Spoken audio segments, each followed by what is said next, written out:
I have always been curious. We could call it skeptical, but I prefer curious. I've mentioned before that I was regularly sent to my father's office during Sunday school. The Sunday school teacher would be reading from a story in the Bible, and I just couldn't keep my questions or incredulity to myself. I've likely also mentioned that during my teen years, I spent most of the drive home from church engaging my father in conversation about his sermon. We could call it arguing, but I prefer engaging. I often felt he collected verses from all over the Bible to prove his point, and thus missed the context of the verses. I also felt like he spoke with so much certainty about things that seemed to me to have a lot of room for interpretation. Perhaps you've noticed how often I use might, maybe, perhaps, could it be? I might be overcorrecting from the other Reverend Mayo. I prefer to call my way of doing it careful analysis. All of this is to say that I've always resonated with the story of Thomas. In telling us that it is Thomas who is not present that Easter evening, our lection notes, but Thomas, who is called the twin, one of the 12, was not with them when Jesus came. Thomas, who was called the twin. What? We all know that Thomas was called doubting. But about that twin thing, it might interest you to know that the name Thomas is just the Aramaic word for twin. So woodenly, this line would read, Thomas, Aramaic word for twin, who is called Didymus, Greek word for twin. So it's unlikely to be some sort of secret code, and it's extremely unlikely that Thomas was Jesus' twin, as some have speculated. Now, he might have been someone's twin, because in the Gospel of Thomas it is noted that Thomas's name is Judas. So maybe they called Thomas, meaning twin, Thomas because there was already a Judas and they didn't want to get them confused. If this is the case, then Thomas is not really a name at all, it's just a nickname. And all of this directly connects to my curiosity and skepticism. There are mysteries in the sacred stories. There are mistranslations, there are missing passages and passages added later, and words that do perhaps contain hidden meanings, and words that just mean twin and nothing more. There are treasures on the surface and treasures buried deep with contexts and original language and understandings of Judaism. Curiosity, skepticism, and doubt are vital parts of my faith. They influence how I read the Bible, how I worship, how I try to live out my faith, how I try to follow Jesus. So Thomas isn't there that evening of Easter when Jesus appears among the disciples. He doesn't see Jesus. He doesn't hear his voice. And so he doubts what the disciples tell him happened while he was away. He tells his fellow disciples, "Unless I see the mark of the nails in his hands and put my finger in the mark of the nails and my hand in his side, I will not believe." We might pause here to note that it is Thomas who becomes famous for doubting, but all of the male disciples doubt the word of the female disciples. None of them believe the Easter story until they experience Jesus for themselves. Thomas became famous for doubting, but he was simply one doubter among many. The scripture reads, "Unless I see the mark of the nails in his hands and put my finger in the mark of the nails and my hand in his side, I will not believe." It's not enough that Jesus was present in the room. Thomas needed to see Jesus' wounds. The scripture continues, "Although the doors were shut, Jesus came and stood among them and said, 'Peace be with you.' And then he said to Thomas, 'Put your finger here and see my hands. Reach out your hand and put it in my side. Do not doubt, but believe. So it seems to be that what convinced Thomas was a matter of the heart more than a matter of science. Thomas needed to share in remembered pain, share in grief, share in the changes that Jesus' death created. Jesus' first words are, "Peace be with you." Perhaps this peace that has cost so much already and will continue to require so much of each disciple in turn, perhaps this peace is what Thomas comes to believe after experiencing so intimately the suffering Jesus endured. We don't actually know what Thomas believes. The author doesn't make it explicit. It's as though exactly what Thomas now believes is not the most important part. Jesus says, "Peace be with you," before Thomas believes whatever it is he believes. Peace be with you before belief. Jesus includes doubting Thomas in his peace. Peace is where the experience, the exchange, the encounter begin. We doubters are not left out. We are included. We are needed. We have always been important to faith and life and growth. The peace of Christ is not just for believers, and it does not separate believers and non-believers. Peace joins together. Somehow we've lost sight of this joining together, this inclusion of doubt. Doubt, curiosity, and critical examination have become less acceptable among many Christians. Deep-seated conviction has become expected, to the detriment, I believe, of Christianity. It seems to me that belief, specifically belief in certain doctrines like the virgin birth or biblical inerrancy, have taken over much of Christianity, and that practice, seeking to act as Jesus taught us to act, has been smothered by creed.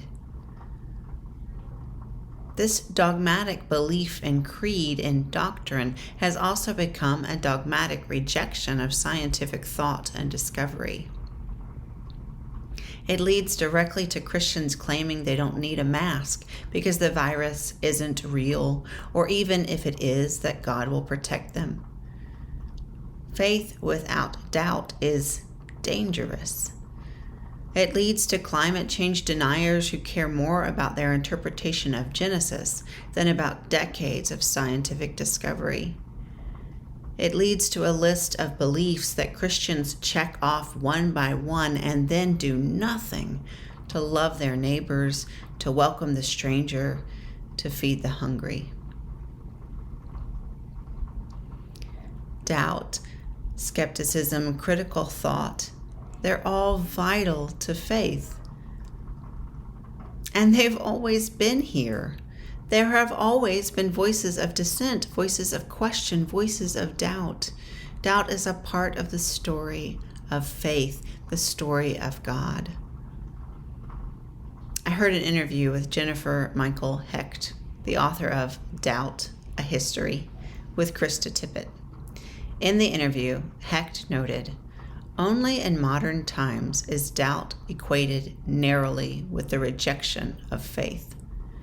The history of great doubters includes many who have grappled with religious questions and found the possibility of other answers." Thank God for the possibility of other answers. St. Augustine, in his 5th century treatise, De Trinitate, wrote, "Nobody surely doubts that he lives and remembers and understands and wills and thinks and knows and judges. At least even if he doubts, he lives. If he doubts, he remembers why he is doubting. If he doubts, he has a will to be certain. If he doubts, he thinks. If he doubts, he knows he does not know. If he doubts, he judges he ought not to give a hasty assent. Theologian Paul Tillich said it this way: philosophy formulates the questions implied in human existence, and theology formulates the answers implied in divine self-manifestation under the guidance of the questions implied in human existence. This is a circle which drives humans to a point where question and answer are not separated. All of the Protestant reformers were doubters. Every one of them. Reform requires, by its very nature, that one challenge what has come before, that one question, consider, reevaluate. We doubters, we the curious, we are in a long line of those who search for the possibility of other answers, a long line of those caught in the circle of question and question again, to the point where question and answer are not separated. Or, as the Bible has it, belief and doubt together. In Matthew's Gospel, as Jesus is concluding his last public appearance after Easter and sending everyone off with the Great Commission, Matthew notes, "When the disciples saw him, they worshipped him, and some doubted." The Greek would be translated probably better here as believed, and in fact, many translations have it that way. So they believed, and some doubted. They all believed, and some doubted. It's and, belief and doubt. Robust religion requires much more than that we place our faith in something we don't question. It's about more than doctrine, more than creed. Surely it's about following Jesus with our whole lives. Surely it's about peace,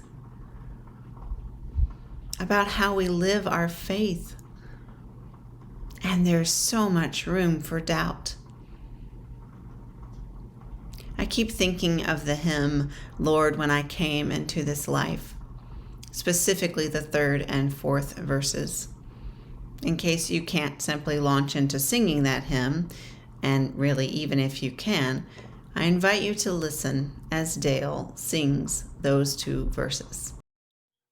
In all the tensions of my life, between my faith and doubt, let your great Spirit give me hope, sustain me, lead me out. So help me in my unbelief, and let my life be true. Feet firmly planted on the earth, my sights set high on you. Thank you, Dale. I love the line, "In all the tensions of my life, between my faith and doubt, let your great Spirit give me hope." Between faith and doubt, belief and question, both. And then the line, "So help me in my unbelief and let my life be true." Belief, unbelief, doubt. We are all seeking to live a true life, all seeking to be part of divine peace. There's more than enough room for doubters. There always has been. So this Eastertide, let's remind ourselves that we need not leave the questions or our doubt behind. Our questions and our doubt, our skepticism and our curiosity are as much a part of the story as the good news shared by those first women preachers. There is authenticity in owning our doubt. There is joy in claiming our questions and uncertainty. There's joy in finding the places where our doubt is firmly rooted in our faith. We have questions because we care, because it matters, because these are our sacred stories, because we live between our faith and our doubt.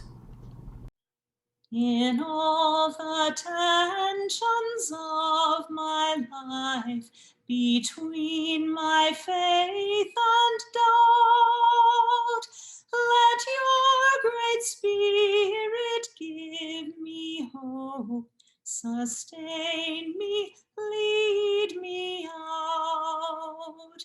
So help me in my unbelief, and let my life be true. Feet firmly planted on the earth, my sights set high on you.